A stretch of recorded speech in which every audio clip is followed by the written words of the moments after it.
Dos continentes poderosos da carga Aruba. Essa é a onde a conclusão do primeiro-ministro Eyman depois do seminário combinado de Green Aruba e Europe Meets the Americas semana passada. Mais que 45 pessoas inscritas de 24 países diferentes. A 13 juntos sócios que quer formar parte da visão de Aruba e que busca oportunidade para participar. Agora, o primeiro-ministro Eyman está repassando aqui que está sentido de combinar o tema de sustentabilidade com a conferência de Green Aruba. Inauguração da planta de Waste to Energy EcoGas semana passada, como iniciativa concreta da conferência de Green Aruba, ajuda a carga e visão de uma Aruba 100% sustentável em 2020. Essa aqui, entre outros, está desenvolvendo fórmulas para o manejo de energia e estabilidade de rede elétrica. O primeiro-ministro está pondo essa aqui em perspectiva.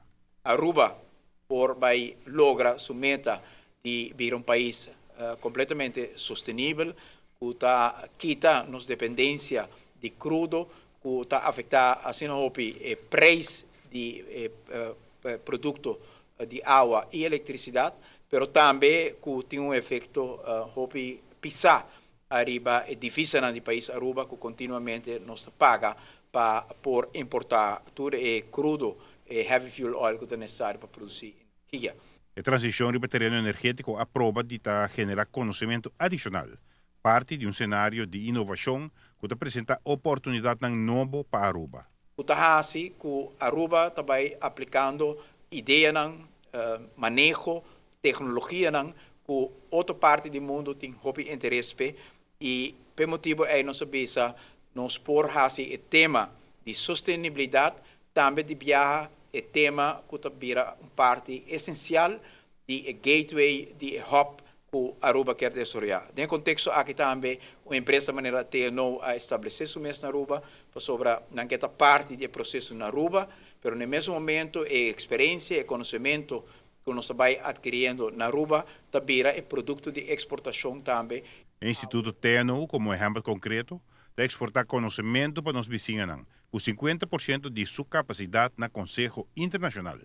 E durante o dia aqui também nós temos a oportunidade para compartilhar a visão aqui de Aruba, a terreno de sustentabilidade e a terreno de gateway, com 24 países. A Aruba para a conferência de Europe Meets Americas e nos Green Conference. 92 empresas a Bini e toda tem 450 pessoas que a inscrever para a conferência.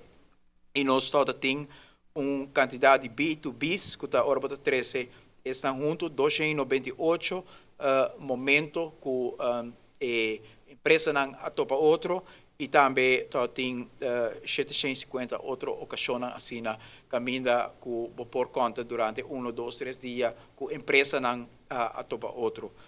Na conferência de Eyman e Green Aruba, nós temos reconhecimento mundial para a direção que escolhe e é hecho que Aruba é modelo para o mundo. É hecho que tem o contexto total de partnership que nós temos, nós conta naturalmente com o Reino Holandês, que a dirigir também e a cooperar para as buitenlandse zaken. Nós temos a cooperação com a handelsminister de Holanda para formar parte da Green Conference e Eyman Conference, mas agora nós temos merca também de sua banda, donando-nos toda a cooperação e sabe que Aruba está carregar no momento aqui para visar para dois continentes de mais poderoso do mundo, que está a Europa uma banda e merca outra banda. Giovanni Müller, Notícia Noite.